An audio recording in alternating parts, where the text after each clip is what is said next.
तो ये स्पेन ने आप लोगों के लिए इमिग्रेशन के दरवाजे खोल दिए हैं और मैंने आपको पहले कह दिया था कि अगर आपकी इम्पाद्रोनामेंट तो हुई है या नहीं हुई और आप दिसंबर से पहले एक दिन भी आ गए थे तो भी आप अपनी टीआरसी स्पेन की ले पाएंगे, अप्लाई कर पाएंगे। और सबसे बड़ी बात, जो नए नए ताज़ा ताज़ा लोग आना चाहते हैं स्पेन में, क्योंकि अभी भी लोग मुझे मैसेज कर रहे हैं कि हम आके अप्लाई करना चाहते हैं तो क्या प्रोसेस है। ऑफ कोर्स आप लोगों के लिए भी गुड न्यूज़ है और आप लोग ताज़ा ताज़ा आके भी स्पेन के लिए अपने डॉक्यूमेंट्स अप्लाई कर सकते हैं। क्या तरीकाकार है, कौन सी चीज़ें आपको फॉलो करनी है, सारी स्टेप बाय स्टेप आपको गाइड करने लगा हूं। और फिलहाल स्पेन ने आप लोगों के लिए इमिग्रेशन ओपन की हुई है, तो आप लोग जनाब अपना बोरिया बिस्तरा पकड़ के यहाँ पे आ सकते हैं स्पेन में। लेकिन यहाँ की लाइफ आसान नहीं है, लाइफ तो यहाँ पे हार्ड है, लेकिन आप यहाँ पे टीआरसी कार्ड लेके ही स्पेन से जाएंगे।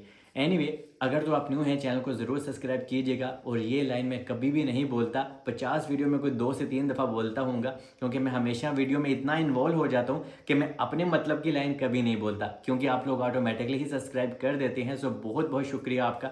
एनीवे, वीडियो के टॉपिक पे आता हूँ। सबसे पहले नए बंदों का बताता हूँ, उसके बाद जिनकी इम्पाद्रोनामेंट तो हुई भी है या नहीं हुई उनका बाद में बताता हूँ। जो लोग यूके में हैं, जर्मनी, फ्रांस, बेल्जियम में हैं, तो जनाब अगर आप पेपर हासिल करना चाहते हैं, अप्लाई करना चाहते हैं स्पेन के, तो स्पेन कहता है आपको यहाँ आना है। फिलहाल स्पेन में आके आपने क्या करना है कि आपने अपनी नॉर्मल इम्पाद्रोनामेंटो करवानी है।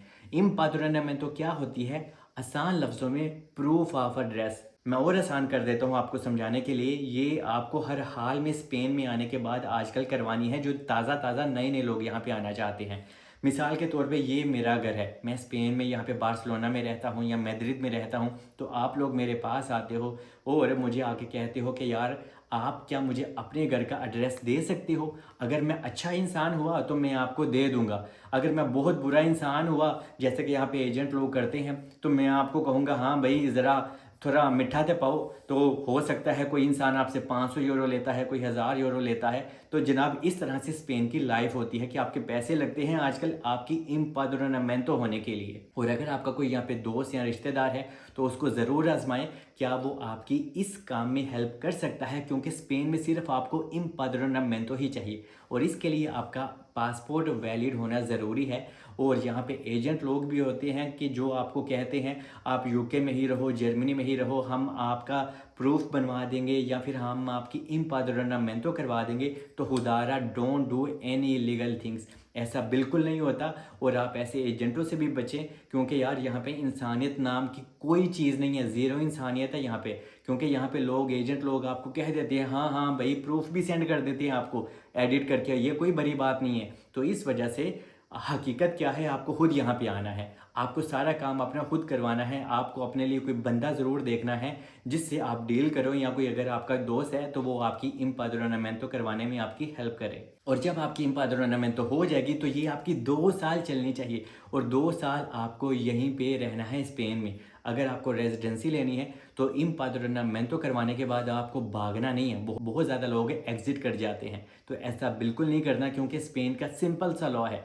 स्पेन कहता है 2 साल आपने यहाँ पे रहना है, यहाँ पे खज्जल हवार होना है, यहाँ पे प्रूफ बनवाने हैं, तो हम आपको रेजिडेंसी भी दे देंगे। और अच्छी बात यह है कि अभी तो आपको कॉन्ट्रैक्ट बाय करने की भी ज़रूरत नहीं। और क्या पता स्पेन 2 साल की बजाय आपको जनाब 6 से 8 महीने बाद ही एक अच्छी अपॉर्चुनिटी दे दे। जैसे कि ये पुराने लोग आए हुए थे, इनको क्या पता था कि यार हमें तो यार 2 साल से पहले ही रेजिडेंसी मिल जाएगी। तो हो सकता है 6-8 महीने बाद स्पेन आपको भी कहे कि आप लोग भी अपने डॉक्यूमेंट्स, अपना करेक्टर सर्टिफिकेट वगैरह रेडी करें और आप लोग भी अपने टीआरसी कार्ड के लिए अप्लाई करें। और अगर स्पेन ऐसा नहीं भी ना कहता, फिर भी समझ लें इमिग्रेशन ओपन है। 2 साल ऐसे गुजर जाते हैं आपको पता भी नहीं चलता। और 2 साल बाद जनाब आप ऑफिशियली नॉर्मल प्रोसेस के थ्रू अपना रेजिडेंस कार्ड स्पेन का ले पाएंगे। तो तुसी हुण यूके शुके दी जान छड्डो, जेकर टीआरसी कार्ड लैनी जे ते जनाब इत्थे आके खज्जल हवार हो। और यहाँ पे खज्जल हवार सारी दुनिया होती है। ये कोई बड़ा, कोई मैं कहता हूँ कोई मुश्किल वाला काम नहीं है, क्योंकि मुश्किल के बाद ही आसानी है। और यार ये मुश्किल वाला भी कोई काम है। स्पेन की रेजिडेंसी एक तरफ और एक हाथ में 1 करोड़ रुपया मेरे इतने रहा दो ना, फिर भी मैं स्पेन की रेजिडेंसी ਨੂੰ हासिल करांगा। इतनी वैल्यू है स्पेन की टीआरसी कार्ड की। तो इस वजह से कुछ पाने के लिए आपको यूके को, जर्मनी को, फ्रांस को थोड़ा सा दूर करना होता है और यहीं पे आके रहना होता है। और जब आपकी इम्पाद्रोनामेंटो हो जाती है तो आपको अपना मेडिकल कार्ड बनवाना है, ये आपका फ्री ऑफ कास्ट बनता है। जब आप अपना मेडिकल कार्ड अप्लाई करते हैं तो ये भी उसी एड्रेस पे जाएगा जो आपने यूज़ किया होगा इम्पाद्रोनामेंटो करवाते हुए।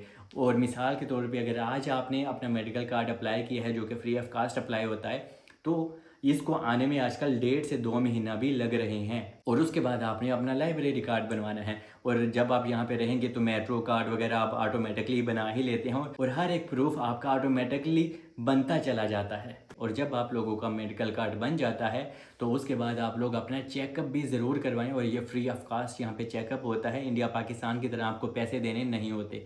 ऑब्वियसली यहाँ पे भी प्राइवेट चीज़ें होती हैं, लेकिन आपको जनाब गवर्नमेंट के खाते में जाना है, जो कि बहुत आसान है। आपको अपना छोटा मोटा चेकअप करवाना है, एक तो वो आपका प्रूफ बन जाता है और आपका चेकअप भी फ्री में हो जाता है। और बाद में आप अपने लिए सिम कार्ड्स वगैरह भी यूज़ कर सकते हैं या बाय कर सकते हैं, जो आपके नाम पे रजिस्टर आप करें। और आप अपना बैंक अकाउंट भी ओपन करने की कोशिश करें। कुछ जगहों पे आजकल वो आसानी से बनता है, कुछ जगहों पे बार्सिलोना में जैसे कि अगर मैं बात करूं तो आपको अपना बैंक अकाउंट ओपन करने के लिए थोड़ा सा खज्जल हवार ज़रूर होना पड़ता है, लेकिन किसी ना किसी तरह से आपका बैंक अकाउंट भी ओपन हो ही जाता है। स्पेन की अच्छी बात पता है क्या है, कि यहाँ पे कोई भी काम आप लोगों का रुकता नहीं है। चाहे आपका कोई रिश्तेदार मदद करे या ना करे, किसी ना किसी तरह से आपका काम ज़रूर हो जाता है, और ऊपर वाला आपकी हमेशा मदद करता है। तो ये तो हो गया नए लोगों का।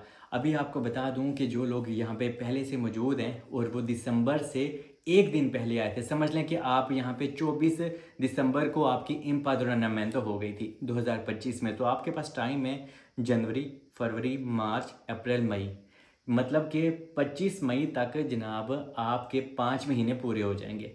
25 मई 2026 तो आप लोग भी अपना टीआरसी कार्ड अप्लाई कर पाएंगे। और आप लोग अभी से ही अपना करैक्टर सर्टिफिकेट भी बनाएं, और करैक्टर सर्टिफिकेट के लिए मैं एक अलग ही वीडियो बनाऊंगा, वरना ये वीडियो बहुत लंबी हो जाएगी। बहुत आसान है, ठीक है, आपको किसी एजेंट को पैसे देने की ज़रूरत ही नहीं है अपना पीसीसी बनवाने के लिए। और स्पेन आपसे यहाँ का भी पीसीसी ज़रूर रिक्वायर करेगा, मांगेगा।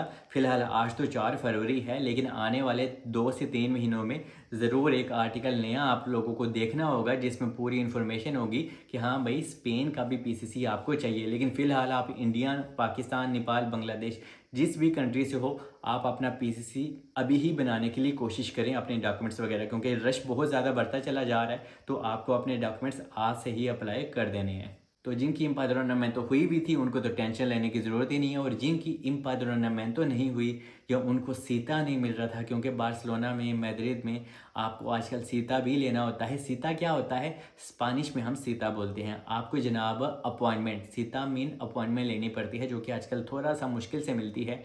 और अगर आपको मिल भी जाए तो आपको 1-2 महीना इंतज़ार करना पड़ रहा है। और अगर आपकी रेड क्रॉस की आपने अप्लाई करवानी थी इम्पाद्रोनामेंटो, तो रेड क्रॉस में भी आपको पता है 4 से 5 महीने लगते हैं। लेकिन अगर आप समझ लें कि 2025 में अक्टूबर में आ गए थे या अगस्त में आ गए थे, और आपने अपना प्रोसेस चालू करवाया, स्टार्ट करवाया रेड क्रॉस का, तो वहीं से समझ लें आपका टाइम काउंट हो गया। नॉर्मली टाइम काउंट नहीं होता जब तक आपकी इम्पाद्रोनामेंटो नहीं होती, लेकिन आपको जनाब स्पेन खुद कह रहा है कि अगर आप यहाँ पे आ गए थे और आपने अपना प्रोसेस स्टार्ट करवाया था, चाहे सितंबर में या अक्टूबर में, और रेड क्रॉस में आपको जनाब एक टेम्परेरी एड्रेस भी चाहिए होता है, तो वो एड्रेस, वो आपका प्रूफ है। तो आप भी बिल्कुल रिलैक्स हो जाएं, तो आप लोग भी अपनी टीआरसी कार्ड के लिए अप्लाई कर पाएंगे। जो लोग रेड क्रॉस में भी नहीं गए और उनके पास कुछ प्रूफ्स हैं, लाइक उनका कोई बैंक अकाउंट है या उनके पास कोई